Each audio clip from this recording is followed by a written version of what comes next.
So welcome to Soul Talk podcast. This is our third one this time, and today I'm with the lovely Lauren Brown. Hello. Hi, Lauren. Lauren, you just start off just by telling us just a little bit about yourself. Yeah, so I am 24. I'm a professional dancer, and I also go to university. I study psychology. Oh, do you? Yeah, I didn't know that. Yeah, so I live in Manchester as well. Yeah. How do you find psychology? Do you know what? It's so much different than what I expected when I first went into it. It's so much more like scientifical, like maths, because I just expected to be talking about like how we think and how we behave. Like that was what I was expecting, but there's so much behind it that's like it seemed way out of my depth when I first started it, but I love it. I find it so interesting. Awesome. Do you feel like do you find any connections between psychology and like dance? Do you know what? As I'm going into it, a lot of it does relate to like dance, and that is kind of why I wanted to like pursue it, because I only started like 2 years ago studying psychology. It was like a lockdown decision.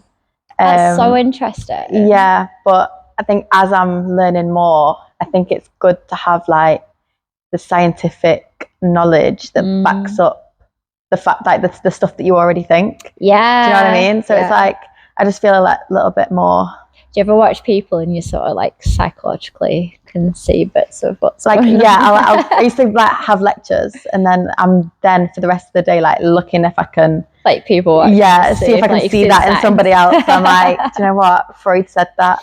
Oh, I love that. So interesting. I always wanted to do criminology, but I just don't think I have the guts for it. Yeah, I've done a few criminology because we have like psychology and criminology. Yeah. But it's a lot of like supporting criminals is what I've realized. Yeah, I get that. So like I've kind of like disconnected from it because I'm a bit like, we're kind of like saying it's okay to be a criminal because it's psychological. Do you know what I mean? So I kind of like the mental health of like. So like that was just, I've realized that side's not for me. Yeah, because they get a lot of support. Because I have a friend who's counsellor, and she actually one of her main jobs is being in like prison and looking at the mental well-being. Yeah.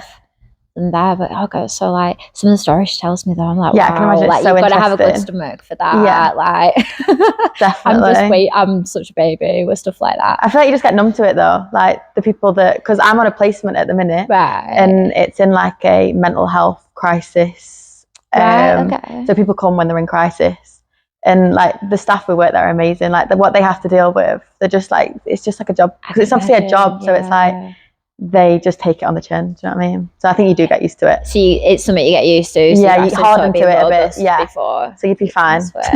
Yeah, I've thought this with a few jobs and then thought, oh, I don't know. I think I'll just stick to dancing. Dancing.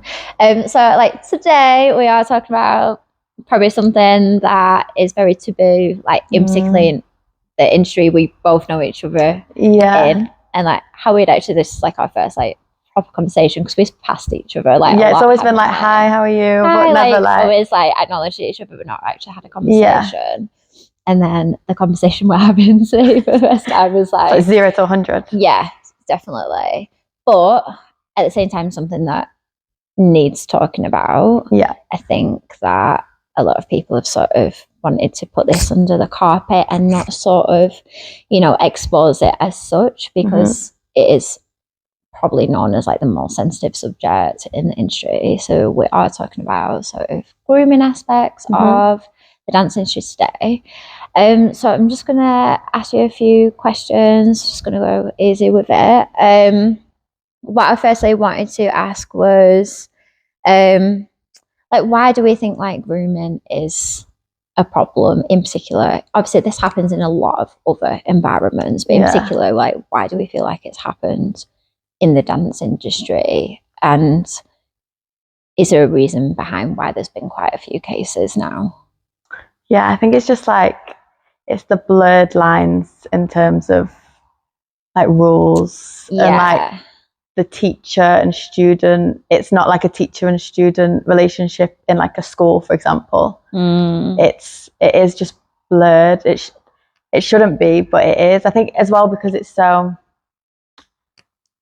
there's no sort of syllabus, there's no sort of like clear boundaries of Yeah, like, yeah. it's not like English, maths, and like everyone in the whole country does that. Do you know what I mean? It's dance. It's like you choose to go there. You're not That's put, a big thing, isn't yeah, it? It's you're like not you choose put to go there, yeah. in, like, not everybody is going to dance school. Like everybody goes to normal school, but like you're choosing, and then it's like the teachers, anyone can kind of teach. Yeah. Like you don't really need a degree to teach dance. There's just less regulations in terms of, yeah, I know what you mean. So there's sort of like less sort of like protocols, guidelines of like, you need this, this, and this. Yeah. It's sort of based on like, well, if you've got some sort of like teaching experience, or you know, you're passionate about dance. I think like our industry is very much run off like passion and like your drive. Yeah, and I think because a lot of schools having like qualifications. You need a DBS. Yeah, I've never actually been asked for, because I teach, and I've not.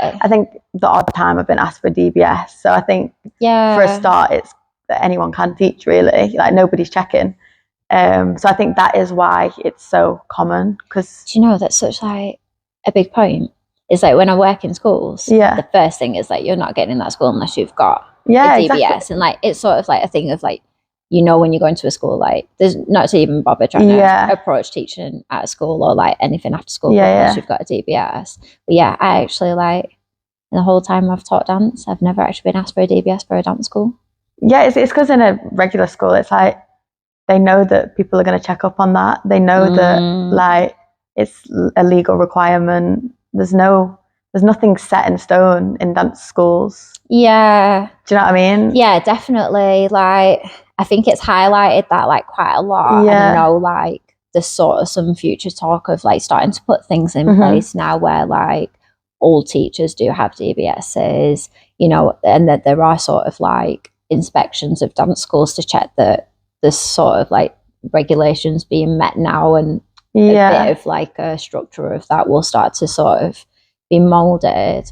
Do you feel like that would change anything about sort of the dance community? Because I suppose there's two sort of ways of it. It's like we have the blurred lines of like you can come to dance school and feel so much more comfortable than what you would do at normal school. And I think like it can feel like that in a lot of different age groups as well, because you don't have those like strict sort of rules. You know, you can sort of let loose in the studio and I guess a bit more freedom to find yourself and be yourself.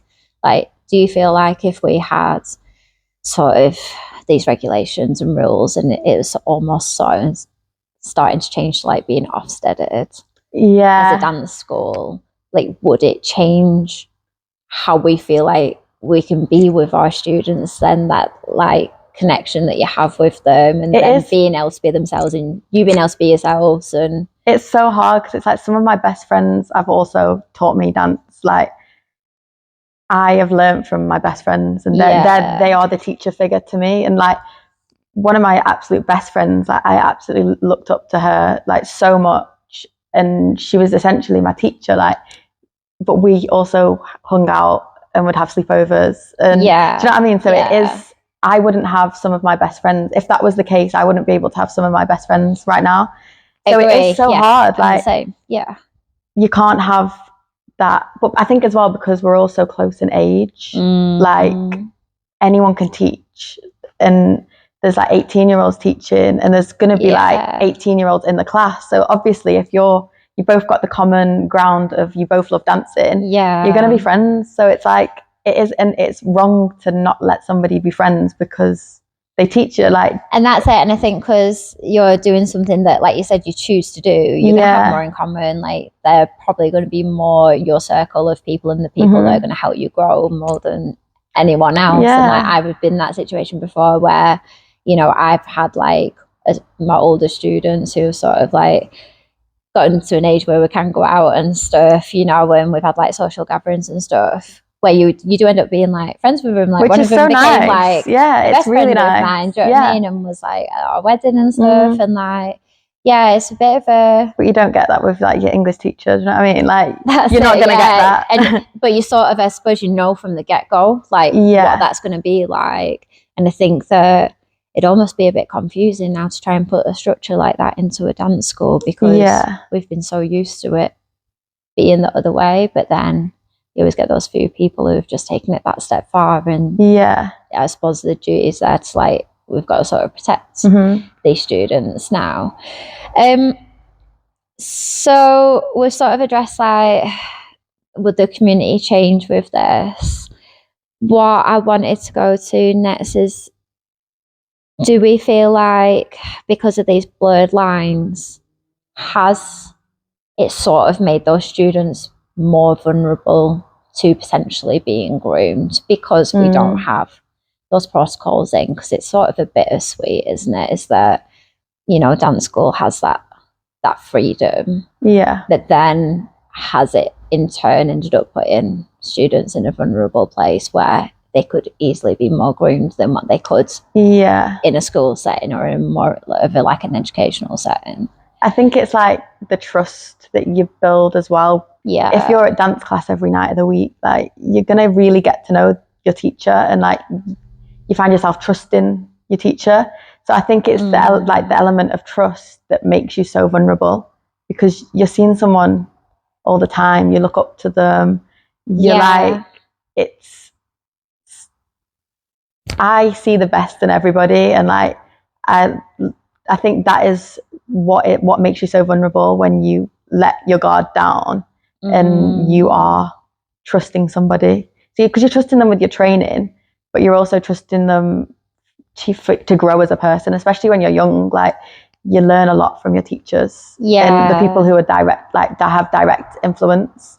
And I think that's what makes you vulnerable, because you kind of just think that whatever they're doing is right. They're sort of like, would you say, like, because I would think this as well, is your teacher sort of like your role model of, you know, what probably a lot of your students are heading towards wanting to be. You know, they look at you as like the older, because essentially you're learning, you're learning from them to be more like them. So if you're obviously going to think that they're not above you, but like, you're aiming to be like them. So whatever they say, whatever they do, you're gonna think is like golden. So I think that's what leaves people vulnerable, because you're kind of like striving to be like them, or be approved by them, be liked by them, because you value them so much. You know I think the approval thing's definitely like a big thing, isn't it? I think especially in dance is like, you want to sort of impress your teacher. So if like you've learned a move, I know I get students who will come in like the next week and they're like, I've learned to do that move, like, I really want to show you and stuff, and I've improved. And so you start to build that connection up so quickly there, and like, you know so much about your students and what they're like in personality. And I think that when you're in a school setting, you have a mass of students, and so it's impossible to know all of them. There's so much more of like a volume of numbers. And it's just like, there's such a like distance emotionally, and like, there's no you don't really have a connection with your school teachers. Like, you can fully get a connection with your dance teachers, and they know you as a person, not you as technically a student. You're not, it's not in a formal setting, so it's like, you can ask for advice, you can like, they'll come to you for your like problems, you can speak to them a bit more openly than that's your it. I always teachers. feel like with like dance, you're sort of, I think it just, and I don't actually know why this is. Maybe it is because of like the volume of students being less, and because you're spending a lot of time with your teacher, because, you know, dance training, you're probably spending a lot more time at the studio than anywhere else. Is that the difference between being a teacher in an educational setting and then being a teacher in the studio? Is it that you have the time to get to know your students more, and you're starting to become like more counselor to them as well? And I don't know why that is. It sort of comes naturally with the dance teacher thing. I don't know if you feel the same about this, but somehow we end up counselling as much as we're teaching. I think it's because you see yourself in the students, especially if you probably, did you dance from a young age? And you probably see around that, like sort of 10, but I wasn't. It is like the looking up to your teacher. So obviously, you know that they're looking up to you. So they're going to take your words for like, you have such influence over your students. So it's like, you're obviously going to want to help them. If you can see something in them that you would have told your younger self, you're going to want to help them naturally. Do you know what I mean? Yeah, I think you just build like a care and like you want a sort of duty of welfare to that student, and then which is a sign of a good teacher, because you obviously want the best for them. Part of helping them grow, and not wanting to watch them go down a path that you could help and support them to choose another direction that's better for them. So we're sort of like, you can see all the sort of blurs between and the confusion between stuff. Where would you say like the teacher-student connection then, where does that overstep the line where you're breaking that trust almost and sort of abusing that trust then? And we're starting to head into, is this student now starting to be groomed, and where is it going past being professional and still having that care for that student but still from that teacher-student perspective? Like, what are the signs then where that's starting to break and suddenly that's not a teacher-student connection anymore, that's starting to become something much more personal and intimate, and that line's being sort of crossed now? I think it's so hard, because it's like, it's about the intentions of the teacher. And I get, like you say, you want to help people. It's when it's coming from the wrong intention. Like, if you're, because grooming technically, they're being clever. Like, they're breaking down that person so that they trust them, so then they can then do something or make them do something. So it's like, it's clever, it's tactical. So if that's their intention, that's completely wrong. It's a completely different thing. So it's hard in terms of like the blurred lines and like, when are you getting too personal? It literally depends on the intention, because it's, for example, like social media. If a teacher is messaging you through social media, like replying to your stories or videos and like praising you or giving you like compliments or like constructive criticism, like that's fine if it's coming from the right place. Like, just surely. I mean, obviously, again, like if it was in a school set, like a normal school setting, your teacher messaging you through Instagram, that's wrong. But if it's in terms of dance, like if it's from the right intention, like I'm sure that's fine. But it's when that teacher has other intentions and they might be complimenting you and giving you feedback through social media or in person, but it's with the intention to gain trust and gain like power over the individual. I think that's when it becomes a problem. You're going to be happy that your teacher is complimenting you. I think having that and wanting that, it puts them at risk, because if that teacher's got the wrong intention, that's where it all goes a bit wrong. If that makes sense. Yeah, definitely. Like, again, it's such a tricky one, isn't it?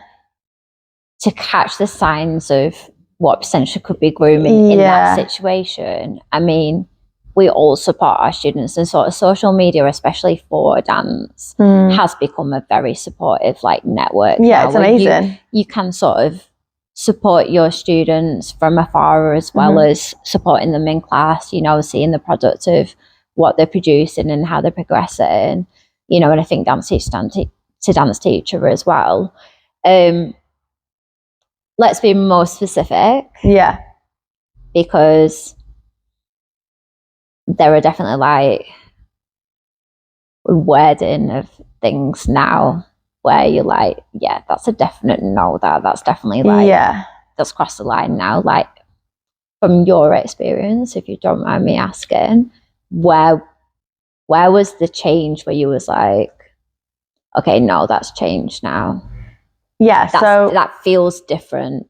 If it's coming from my personal experience, there was a very clear switch, but the lead up to it was so long that it was kind of like, so essentially it was probably like when I was like 16, I started training under somebody, and he was really, really helpful and like really like brought me out of my shell, like gave me so much confidence. He essentially like so basically I just went to London, I took a class, and he essentially like was watching through the room of another class. Okay. And at the end of it came up to me and was like, you're amazing, like where are you from, asking about me. And I knew who he was already. Yeah, I thought he was amazing. Like I rated him as a dancer. Like I was fully aware who he was. So the fact that he was asking me who I am, so this I was right now is like, I was like, it was my first, it was literally my first time I'd ever took class in London. And I was like, this is like a dream come true that I've been noticed. Like just the fact of being noticed. Of course, yeah. So it kind of started with that.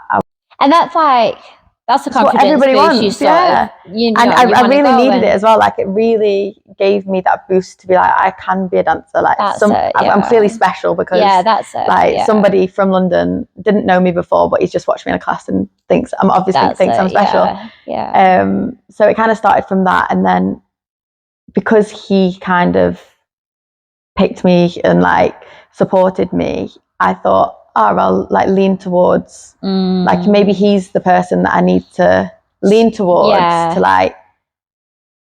There's sort of like further opportunities. Guidance. It's literally just guidance, and being like a mentor. And knowing that somebody supports you, that's somebody who you want to be behind. Because if they support you, you're gonna grow with them. Yeah. So kind of like got in touch through social media, and we'd all gone for the day. So like me and because I was in college at this point. So we'd all gone to London to take class for the day. It was such an exciting day. It was like literally, it was amazing.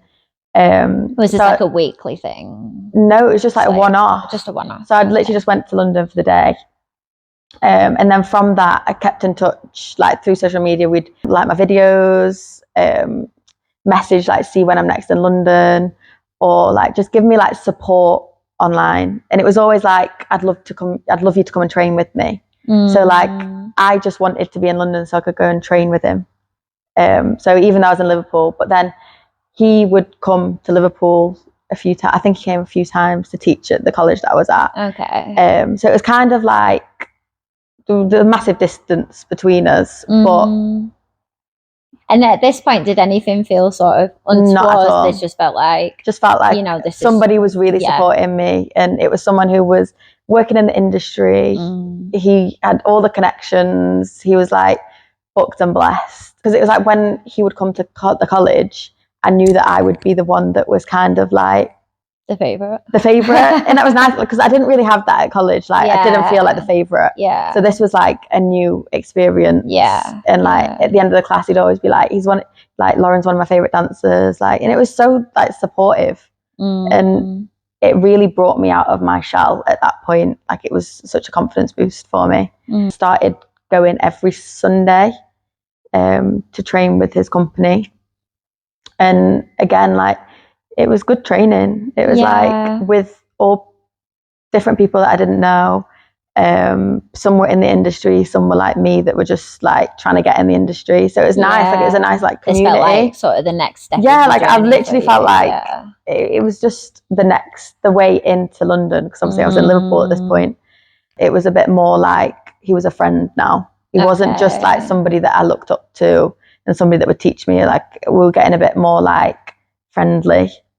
When you say like friendly, do you mean like as in like being able to sort of like talk through? Yeah, as in just like if I had problems, be it was like support network. Yeah, and like if I had a question about, it was probably mainly dance based, but if I had a question, I would go to him with I'd be able to text him and just like ask for a bit of advice. And like he was a mentor, so it was essentially a mentoring kind of relationship. Like I still obviously looked up to him, but it was a bit more like personal, and he would give me feedback, and it was like it's what you need as a dancer. You need somebody to like look at you and personally give you the feedback.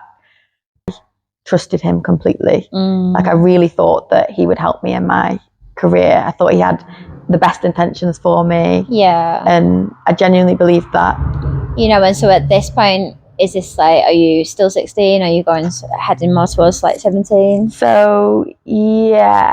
And I think I mainly started training with him when I left college. So I was 18. Okay. Then at this point. But then sort of in that process between, you know, 16, 18, I mean, looking back now, you probably see for yourself how much we change in those massively. couple of years, and like in terms of level of maturity and like how we are aware of stuff and how vulnerable we can be at 16, 17. Yeah. I think when you're at that age, everything's sort of like exciting and you're so driven, and like the thought of like being able to get in the industry earlier and have those opportunities, like I know for me, I was definitely like, that would have made me just like run with adrenaline. So did that ever like sort of blur what potentially might actually have been the intentions there? Is what I'm trying to get to. I think the hard thing for me was me at 16 was very different than a lot of other people at 16. Okay. So I had an eating disorder when I was young. Okay. So my puberty had stopped. Okay. And like I was taken out of school. I was like quite isolated socially. Okay. And like I looked very young. So like between 16 and 18, I kind of looked more like 14, 15. I was, because I'm only small anyway, but I was like really, really slim. Like puberty had not happened. Right. I didn't really have like that when I was at school. Well, I got taken out of school, so I didn't really have friends where you like learn stuff with each other, like, and you talk about like boys and you talk about like life. Like I didn't really have that, so all I had was like my love for dance, and like my life was dance. All I did was dance. So I was quite like, I don't like to say naive, but I was like quite pure in the fact that all I wanted to do was dance. And and so conversations are sort of other topics that you might have at that age hadn't really. And I just didn't even think. I just didn't even think about it. I'd never even even acknowledged the thought of boys. It was just not even like, I don't know, like they were just mates to me. Like I had boys in my year at college and they were just mates. So like everything was just very like dance orientated. So I don't think I was aware of the possibility that it could have been inappropriate because I just assumed that everybody was on this wave, like on the same wavelength as me. So looking back, I do think there's probably a lot of stuff that I missed. But it's because I was so like dead set on dance. If that makes sense. And I think like for what you were going through at the time, like that's been, you know, I was just like young. I was just really young. I looked young. I was young. So everyone, like, I think even in college, like, to be fair, in my year in college, we were all very similar in the fact that all we cared about was dance. We weren't like normal college students that were going out on a weekend. We weren't drinking and partying. Like, I think things change because you want to stay healthy and you go through that phase of like, you know, wanting sort of stay in shape and stuff. Yeah, we were all kind of we were all kind of very similar in that respect. So going back to like when we were trying to have a look at, you know, where was that switch? And I think this would be helpful to a lot of I just completely ignored that, but I can't remember. I was getting to the point of where the switch was. It's all good. But, you know, I think this is important in this, and, you know, these are sort of the elements that, you know, potentially can help other people notice it earlier, who also are going to go through feeling vulnerable, feeling very new to stuff like this as well, you know, depending on like the friends you've got at the time, where your focus is, in particular, if there are other young people whose main focus is dance and, you know, they're sort of not dipping into other sort of teenage areas and getting to know that, like you said, like you started to learn that as you was getting older, or you had this like sort of first encounter, you know, where was the sign of like, this is like switching, or was it not actually an obvious sign? Was it something that, you know, sort of happened slowly and then it sort of been looking back going, like it happened that slowly that I hadn't actually noticed it like straight away. Do you know what I mean? So at the time, even when I say I know there was a switch, like I didn't actually see it as for what it was. I kind of thought. When you say you see it as a switch, is that, can you see that now at the age you are now? And I noticed that the vibe was different. So what the turning point was for me was, I remember getting a Snapchat from him, and he basically sent me a Snapchat and it was like him with his top off, and it was kind of like, I think it was something stupid like hi or something, and I like kind of responded back like hi. And was this sent to like everyone in Snapchat? Like, is this specifically I sent to you? It was just sent to me. Okay. And I kind of just responded like hi. Like, I didn't think too much of it. I just kind of knew there was a bit of a change in what was going on, because like we'd never really had this kind of relationship. Do you know what I mean? And then I think he sent another one that was like kind of, I can't remember the wording of it, but it was basically like asking for nudes. Okay. And then he tried to play it off as if he'd sent it to the wrong person. Okay. And then when I responded and like kind of asked him about it, he said something along the lines of like, you're too young for this anyway. Like, kind of making out as if this was normal, but I'm just a bit young. Yeah. Do you know what I mean? So it's like, yeah. So like, I think looking back, I think that I felt embarrassed that I wasn't acting like that, because I didn't really know how people at 18 were acting, like, because... And you can see how just by those few words, that would have made you feel like that. Because, you know, at that age, you sort of wanting to stay in the trends, and you sort of like, oh, why am I not doing what everyone else is doing, you know, and you still getting to know yourself very sort of early on as well. You can see how that made you feel like, well, just by saying, oh, you're too young for this. Yeah, because I'd kind of heard about people like sending nudes, and like I'd heard about my mates had boyfriends, my mates were dating.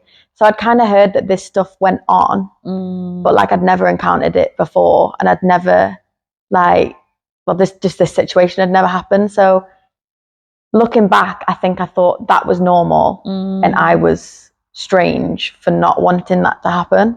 Yeah. So I didn't respond to that. I kind of just like laughed it off. I joked about it, and we deaded that conversation. And also, you've known this person as like a mentor, teacher sort of figure as well. So like, even more so, I wouldn't have been expecting anything like that. Not at all. And it was kind of like, I wanted to brush it off and laugh about it to not ruin. I think I knew I didn't want to ruin that relationship, that mentoring, professional like relationship that I had with him. Something you were sort of like wanting to just sort of. So I was aware that was inappropriate, but like I just thought I was weird for not wanting to receive nudes or send nudes, because I knew that all my mates, like a lot of my mates, had done it, and it was not cool, but like normal. Yeah, because it kind of was like, I think it did happen a lot, and but just I wasn't aware of it. But nothing ever came of that like interaction. That was just like the first like sign that something he didn't have. He didn't have the intentions that I thought he had. Like I just thought he wanted me to be the best dancer. He clearly, that wasn't his sole intention. And so when you were back in sort of the studio setting then, and you're being told by this person, how did that change then? Like, could you feel that was different? It was like awkward, and he made me feel awkward. Like the vibe changed, as in I wasn't his favorite anymore. Supported the way I was supported before, and I think that. Did that bother you? Yeah, like it really bothered me, because it was like I'd gone like 2 years of this man, like he was favoritizing me, and he was like, I felt special, and I felt like you were sort of wanting to head in the direction like you'd always sort of like he kind of like not that he like sold me a dream, but like the way he was talking to me was as if like, just stick with me, we're going to get you to be the best dancer, I'm going to support you, I'm going to keep like have you on this journey with me. And I think the fact that the vibe just completely changed, and it wasn't that he was supporting me, he wasn't like he was paying other people more attention. They were getting the treatment that I was getting before. Okay. So I kind of like felt a bit. And so did that ever make you wonder at this point? I mean, I know it's hard to go back to think like what we thought like at that age. But was there any sort of signs then when there were discussions with other people and you saw people sort of taking that spot where you were the favourite and the most supported? Did you sort of feel like, oh, I wonder if this is going to happen with them next then? Well, at the time, I didn't know. Like, literally at this time, I thought that I'd just been dropped. Like, I thought it was, I didn't know whether it was something to do with my dancing. Like, I didn't know whether it was something to do with how I looked. So immediately, like, that's what you thought. It was I literally thought it was, I'd done something wrong at this point. And I think from that point, everything that I did was to try and win back that approval. It didn't stop me from training with him. It made me want to train with him more because I wanted to get that spot back. Yeah. And I think that's where it all kind of went wrong because I put so much emphasis on his approval. Yeah. And I think that is where I lost my power. I think we've all been sort of victims of that, you know, not just in dance, but just in life where, you know, we're always trying to, and I think in particular with dance, you can end up really trying to prove yourself a lot. And I think we do that, like, personally with ourselves, like being harsh on ourselves, but we also can carry that a lot. Like, we've all been to that dance class where, like, if we feel like it's not been 100% or we've not picked up the routine, we've come out and, like, really kicked ourselves. And then you sort of, like, feel like that teacher thinks less of you because you couldn't do it and you didn't get picked out. And, like, you know, I think that's been it's a constant battle that all the time, and you can't seem to, like, ever really shed that feeling of, like, sadness and sort of glum it gives you. Let's talk about that first. Is like, when we're looking at being groomed, obviously illegally, it is a crime to approach anyone who is 16 and under. Yeah. And so, do you agree with that that should be the law, that it's approaching people who are 16 and under that's illegal, or do you feel like you can be groomed at any age? Because what you're talking about here is like, and we know so many other scenarios here where domestic violence being one of them, where, you know, you can be manipulated and sort of brainwashed at different ages. This isn't a thing that just happens to people that are under 18, you know, and there's many cases of it in all sorts of age groups where, you know, people can have a way in how they word things and always sort of putting it on you, so you always think it's personal to you and that you're the problem. And this is where, like, the manipulation part really, like, undertakes quite a lot. Do you agree with that yourself, or would you say that actually you can be groomed at different ages that are above 16 as well? Yeah, I think it comes down to, like, the power aspect of it. I think when you're young, when you're under 16, I think why it's so precious is because kind of like you look up to adults.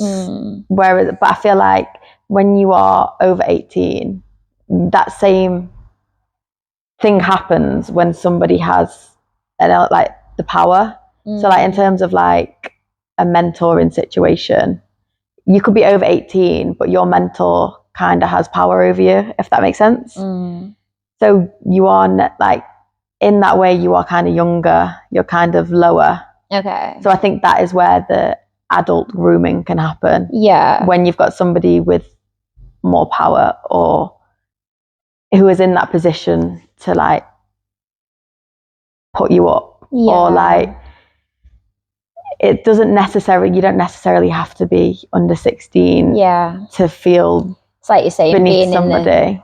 When someone's sort of in that power and stuff, that there's always sort of an element of vulnerability at any age. Yeah. And I think that is 100% grooming if that person in power knows what they're doing and is has ill intention. Manipulating the person. And so this is where sort of like we're going back to this sort of like blurred lines. I think, you know, with any topic you always get to this, and dance seems to be one of those topics where we just have so many of these blurred lines. And so if you're in like a teacher university, we know like straight away we've already talked about school setting. There is like a definite of like, this is not what is expected of you. It's unprofessional. Yeah. It's against the law. And sort of you just are aware and know that from the get-go, and you would expect that most teachers would follow these protocols, you know, where there's been a lot of cases now where that's not being followed, you know, and further guidelines are needed being put in place in child policies to protect students in that setting. And so when you're at university and you're past 18 and you're still in that student teacher sort of setting, but now you're into adulthood, there's a bit more maturity there, and you know a little bit more about yourself, and you're a bit more aware of things like this, like relationships. And would you say, like, is that still overstepping the mark if you're still in that teacher and student role, but now we're going into like university age or like postgrad age? Yes. Are you talking about like university teachers or? Yes. So looking at like, you know, lecturers and teachers, but you're still in that setting of education. To me, that is inappropriate, because I see it. It's like like in a school, university. It's like more formal than a dance studio. Yeah. Do you know what I mean? So that is, I can't imagine getting close to one of your lecturers. Yeah, I mean, for me personally, I'm just like, if it's ever like a teacher-student situation, like that's how those roles remain. The teacher is the teacher and the student's the student. And that's been the purpose of why those two people have had to come together in this environment in the first place. And so I think this is where like we can get a bit of confusion, because there are some settings where people are at that age and maybe it's being classed as like inappropriate, that then, you know, you have teachers and students who, like you said, the age gap isn't that big. Yeah. You're sort of starting to hang out with these people, or may have already hung out with these people outside of that environment anyway. And you can't help who sort of falls into those job roles and who's going to be your next teacher. And, you know, it's such a blurred line of like, you know, when you graduate, it's not going to be long before you're probably teaching at that same institute.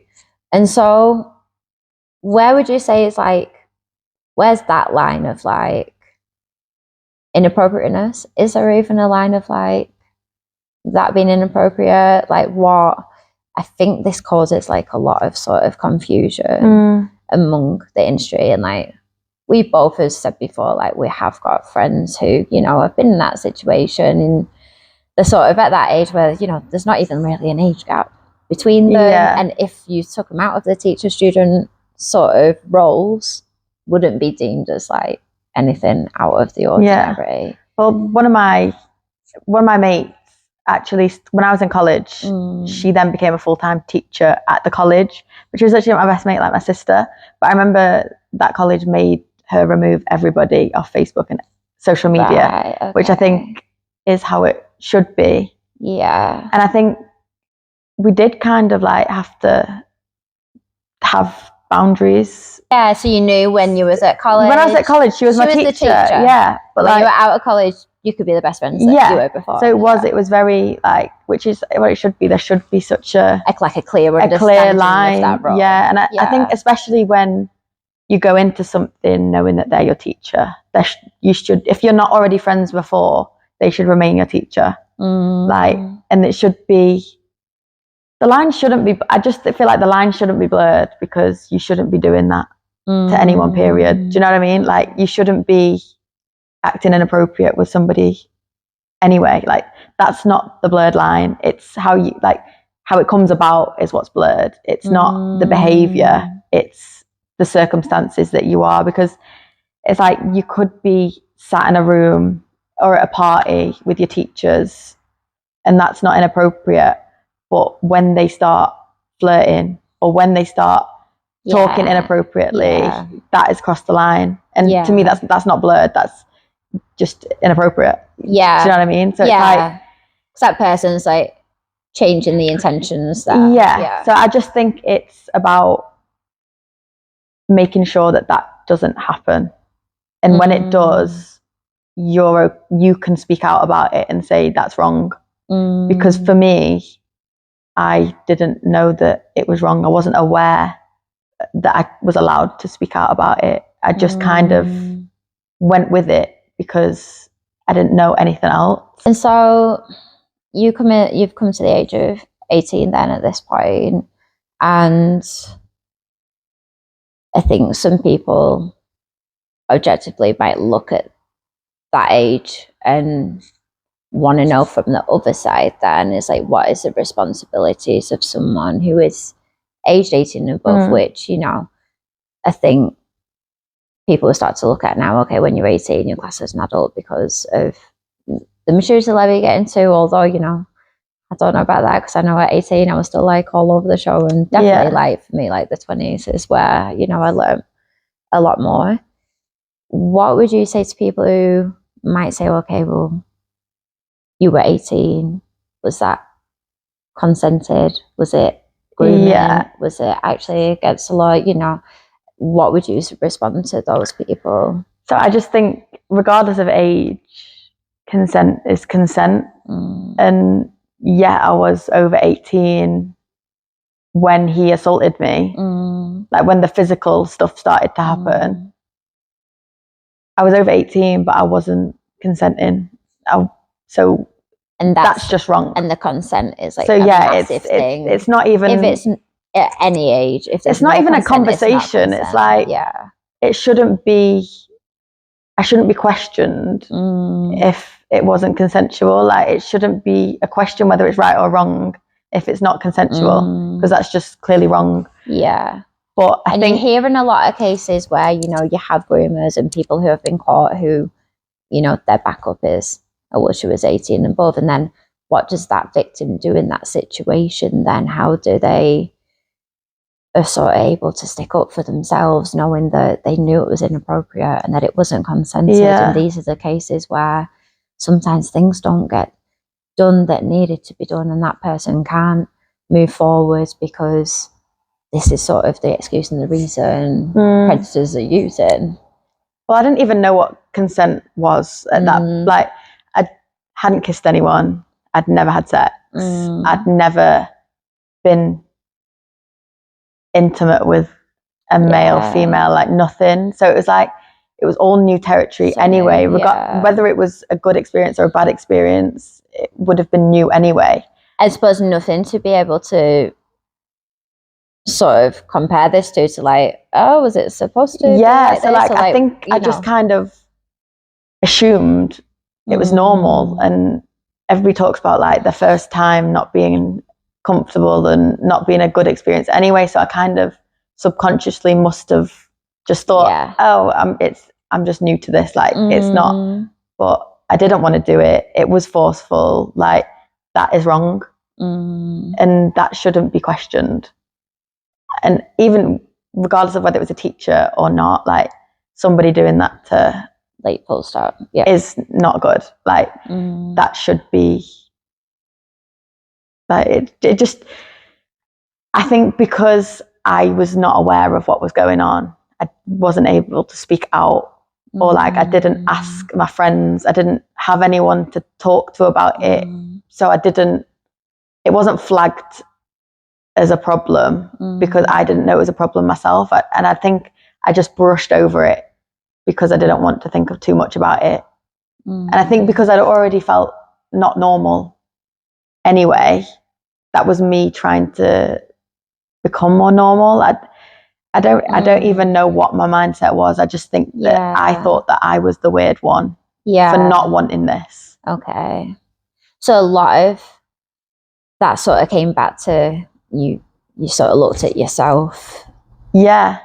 And I think that's why it was so, it just wasn't spoken about. Like it just didn't get flagged as a problem because I thought I was the problem, which is why I didn't speak about it, because I was embarrassed. And so like, because this is big, it's big situations to happen, and it's really sad to hear actually that happened to you. And so going, got this big dream of dance, and, you know, you went to ultimately pursue opportunities in dance, and, you know, had this great drive and passion behind you.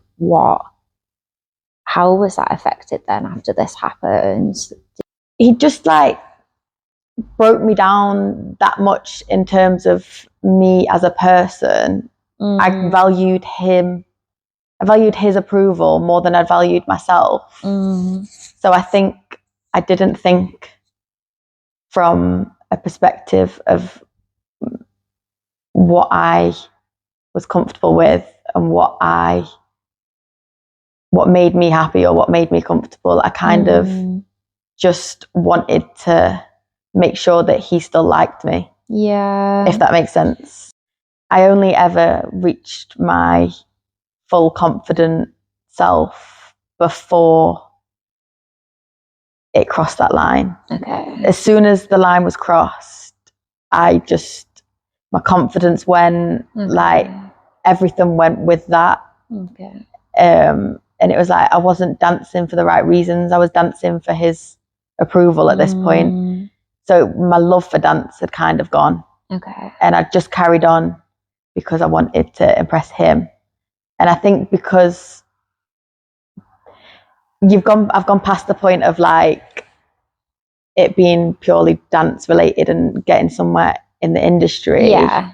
So it was now personal. Yeah. It was now like it was an intimate relationship that was like it goes down a whole different like rabbit hole of other feelings that like being intimate with somebody brings. Like even in a normal relationship, once you've crossed that line with somebody, once somebody has seen that side of you, like personal thing, it's completely different, and you want their approval in other ways. Do you know what I mean? So I think that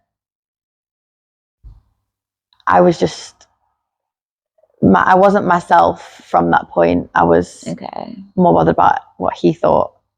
So potentially more vulnerable at this point. Then. So yeah, again, more vulnerable. And so how have you overcome this? Have you overcome it? Well, what's that process been like? It's been a long process. It was a long process even realizing what had happened. It was only when I realized what had happened is when all these thoughts started coming. So essentially what had happened was it was lockdown and an Instagram page came up and people started sharing their stories about about abuse in the industry and like unfair treatment in the industry. And I saw a post, it was like somebody's experience, and it literally sounded just like mine. And it was at that point that I realized that I'd been abused for a period of time, and that it was just like I'd realized that something really bad had happened to me, and I'd just not even thought about it because I think I'd just shut it out completely. But it was at that point where I thought, well, I can't say anything because what are people going to think? Like, one, it was 2 years ago, and two, like if I had spoken out, like he's known in the industry. He's at a higher point in the industry than me. Okay. Do you know what I mean? Like I didn't want to look like a problem. I didn't want to like cause a scene or do you know what I mean? I didn't even know that I was able to speak out about it. Do you know what I mean? I didn't want anything to. So did it actually seem like at the time that it would have been actually simpler, maybe not so much for you, but for, potentially thinking about other people there, because it does sound like you've put other people sort of before your feelings there. Was that going to be less hassle and sort of simpler for you than opening what potentially would have been quite a big can of worms then? Yeah, well, And did that feel like, did you have to just pop your feelings aside then, And I think just because at that moment it was so intense with the thought of like realization of what had happened, the thought of reporting it or speaking out didn't even cross my mind. It was just all a big shock. Okay. It took me time to realize that I needed to tell somebody. Okay. And the first person I told was my mom. Like I literally woke her up in the middle of the night and was like, Mum, I need to speak to you. Like, because essentially when I moved back from London, I stopped dance. I stopped anything to do with dance. I started working in a pub. Okay. And I just removed myself from that scene completely. Okay. Yeah. But I'd never told anyone why. I don't even think I knew why I'd done that. Like, you just knew, like, I just knew that I wanted out. Like, I was just scared. Like, and I just shut it out. So I just got a normal job and tried to move on. It just, everything about dance was negative to me from that point, and I just wanted out, like, completely. So, but nobody really questioned it, and I didn't really question it. Okay. I just knew that something was wrong. So then when this happened in lockdown, it made so much sense. Yeah. Like, and I've always loved dance. Like, so it was the fact that I'd stopped. It's sad. But anyway, yeah, because I did actually report it. My mum made me report it. On that night that I told her, obviously as a mother, she was like, we need to call the police right now. Like, it was all she was coming at a mother's perspective. Yeah. In the fact that we need to do something about this. But I was literally just coming to the realization of what had happened. That was all I could think about. Like, I wasn't ready to, like you say, open the big can of worms. Yeah, that's it. You just get into the thought process of like, oh wow, like, this really isn't normal. This has happened to me, and it's actually much bigger than you probably thought. And I think knowing that it had happened, knowing that other people had gone through that, it kind of made me think, oh, this is something that happened to me that is really wrong. Yeah. I didn't hear of anything like that. Like, you always hear of like rape and assault, of being like somebody's come at you in the street and assaulted you in a dark alleyway. Yeah. You don't think that it's your dance teacher. No. And this is the thing with grooming, is how manipulative it can be, and how, you know, you can get in there very slowly but surely without even really realizing and noticing. Yeah. You know, whether that's through like befriending like families, or, you know, starting to nitpick at someone's personality so that you can start to sort of bring them down and slowly gain control there. And this is the dangerous thing with grooming, is that sometimes it can take a long time before you're noticing it's happening. And so if you're looking back now as the person you are now, what if this was another person now in that situation? What would you advise them to be looking out for sort of early on to help prevent these cases going as far as what they do? Yeah. You know, what can we do to help people notice it's getting to that point of like manipulation now, and maybe some action's going to take part now after this that potentially can't be rewound and is going to cause trauma. And, you know, there's a lot of people who would then carry that into their adulthood, and it's life-changing. It can completely turn you around. Like you said, you didn't even want to dance anymore, and that's, you know, such a drastic change for you. What can be done to advise others who may end up in this situation? What can be said to, like, what are they noticing? What do they need to look out for? What can be done to help that situation and help those people not have that happen to them? I think in any relationship, you shouldn't feel insecure, and you shouldn't feel like you have to prove yourself. So I think as soon as the teacher like relationship becomes to a point where you're wanting to prove yourself and you're insecure about how they're treating you, I think that is a big warning sign that something's going wrong, especially when you have a very personal relationship with them. And I think with that, the stuff like the social media and the messaging, I think on the premise of them contacting you, if that is inappropriate and making you feel insecure or uneasy, that is where the line is drawn, and there's needs for concern.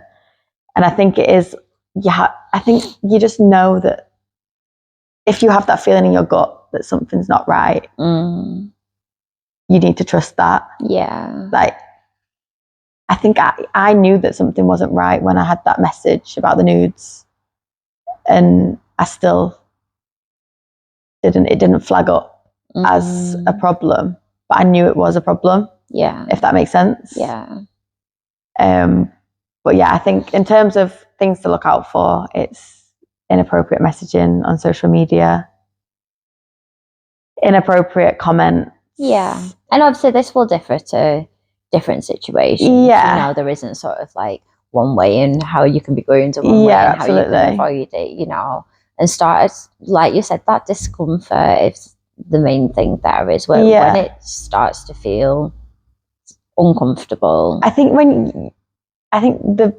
what I want to stress is it's like the loss of your own needs and how you are, like what makes you feel comfortable. Once you stop valuing that, is where the problem comes. Okay. I need to phrase that better. Do you mean as in like when boundaries of your own? So yeah. When you compromise your own boundaries for somebody else, for the teacher. Yeah. That is and I think you where hit the problem nail is. on the head there with that one. Well rephrased as well. That is it, isn't it? Is that when you have boundaries in place of like you said, what you're comfortable with, it's when those start to feel like you're having to break them and bend them for somebody else. And even more so someone who is in that mentor role, because that should never happen, where you're having to do that with someone who's in that role there. So looking now, would you say, does it still affect you now? Like, is there anything in particular you've needed to do to sort of overcome what happened? It's been a very long process. I think the sheer fact that it took me so long to come to terms with what had happened and realize what had happened, that's what's extended the process so much. And I think when I reported it, also had to go through the police and the legal side of things, which then became another traumatic experience in itself. Yeah. So obviously I'm a completely different person now to what I probably would have been if this hadn't have happened. Yeah. And that makes me really sad, because it's in good way. It's in good ways, but it's also in bad, it's in bad ways too. Yeah. Like, that's what affects me more now, because I've kind of disconnected from,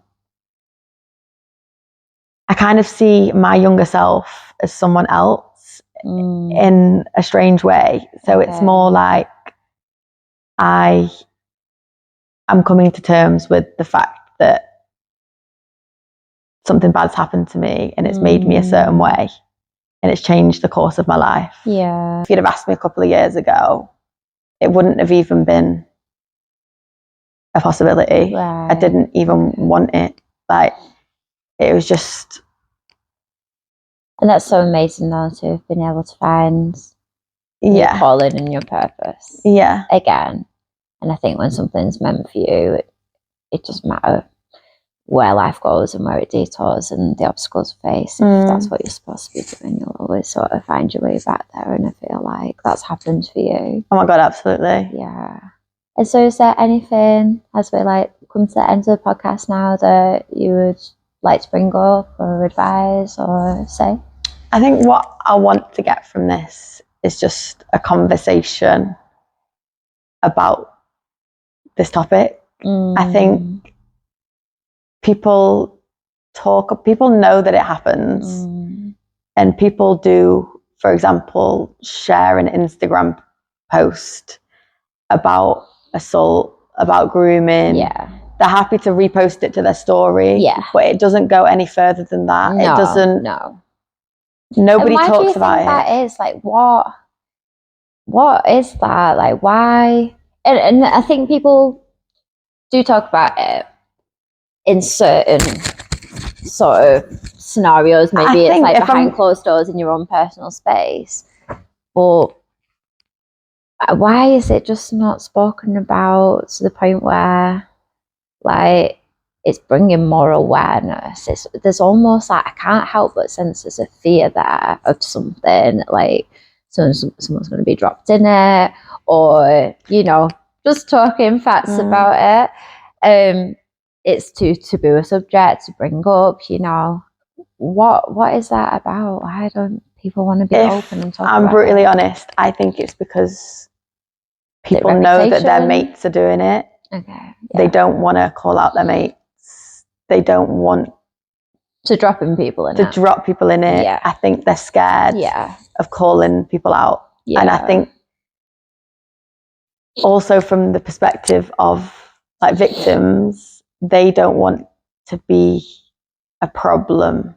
I think in the industry, you want to be as easy to work with as possible. Reputation you want to be plays a big part in this. Yeah, you want to be liked. You want to be like just easy to deal with. And if you're, for example, making these allegations or like just speaking out, you almost feel like it reflects on you is that actually no one, although some people are going to understand that you were the victim and sympathize, some people are going to sort of want to come away from that because it's sort of like, oh, that's drama and not something I'm used to talking about or dealing with all the time. So you do get some people who just want to step away from that drama all the time. I think for me as well, I was like, I didn't want people to not want to work with me in case they were like, I didn't want to look like somebody who was a problem and they were scared to work with in case like I just didn't want to be difficult. And I think that I have a problem, like people have a problem with if you speak out, you are difficult. Do you know what I mean? Yeah. And I think that there is a saying about this. I'll sort of attach it to this podcast, but there is a saying of like, women who speak out are sort of classed as deemed as the most dangerous, Yeah. And actually we're the ones that get it out in the open for everyone else to feel comfortable to finally talk about it. Yeah. And I think as well, because nothing seems to be getting done, speaking out seems more scary than staying quiet, because you can speak out, but if nothing's getting done, then what's the point? Do you know what I mean? And I think you can apply this to a lot of different situations, and especially in taboo subjects, is if you don't actively address that something's wrong, then that same situation will carry on and carry on. And it needs somebody to be able to turn around and say, no, actually, I'm going to raise my voice here and say, that's not right. I'm not okay with it. And I'm not okay that everyone else is comfortable with this. Yeah.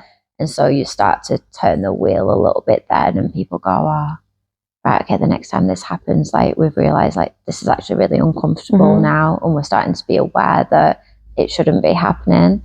And I think this can happen in a lot of situations where it takes that one brave person like yourself to go, no, it's not okay actually, and like we're going to speak up about it and hope that this will carry on like dominoes now and make people aware, and in turn happen less.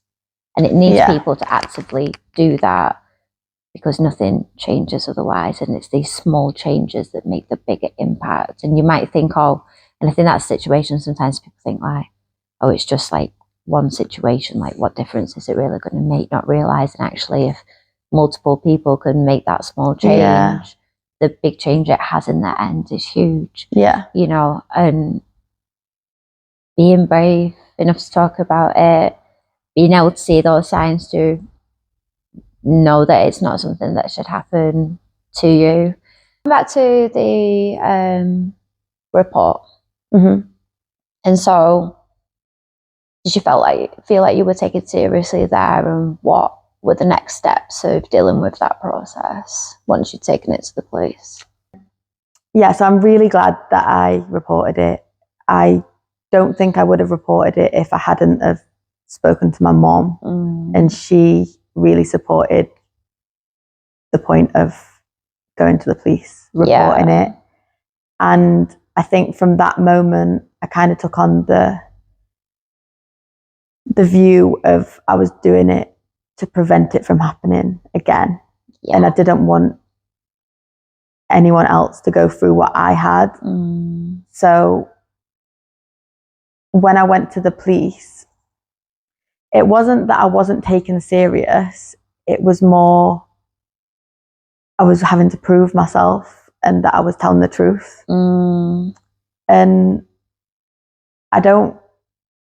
I hear so many stories about stuff like this, and when people report it, it's a negative experience.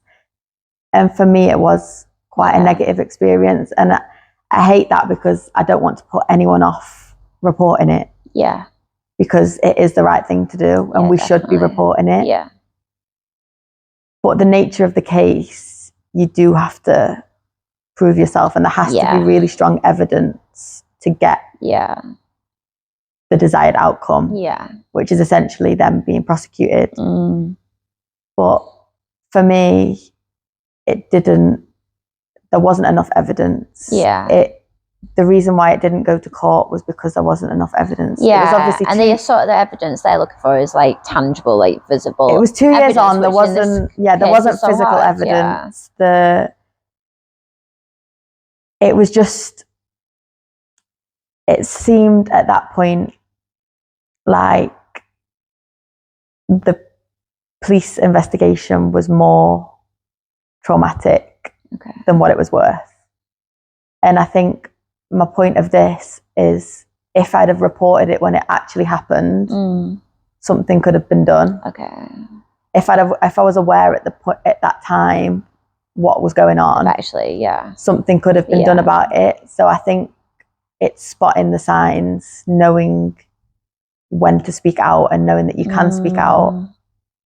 That will help everybody. Yeah. Because there is more chance of these people feeling like they actually can't get away with it because now there are more people going to the police, and there's earlier and sooner and more frequent, and and I think it was just too late. I left it way too late.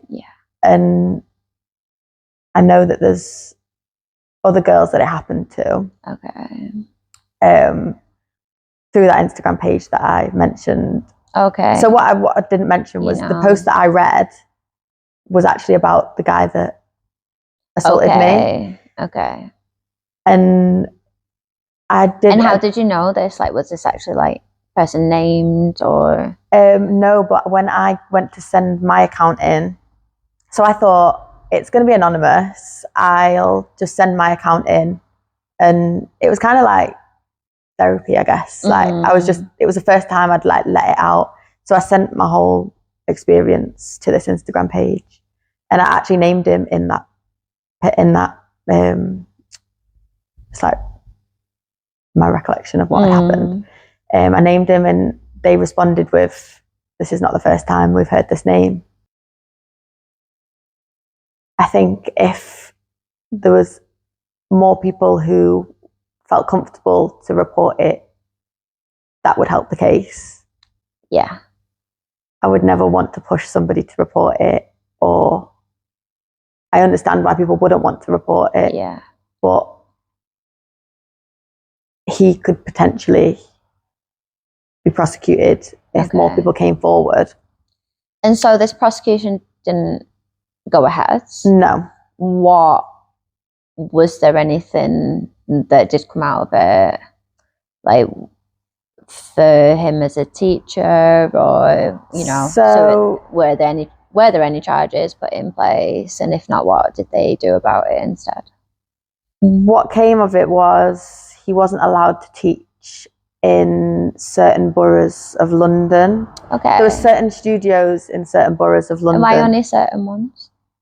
I'm not too sure what. Okay. I think it might have been. It might have been all of. There was just like a list of places where he wasn't allowed to teach. Okay. And it was like the main dance studio in London. He wasn't allowed to teach for, I think it was a year. But that ended, I think it was the start of this year. Okay. And I saw that his name came back up it was advertised on their Instagram. So this studio's Instagram. Okay. And I saw that his class was now being advertised. Okay. And I'd kind of forgot that it was only going to be a year.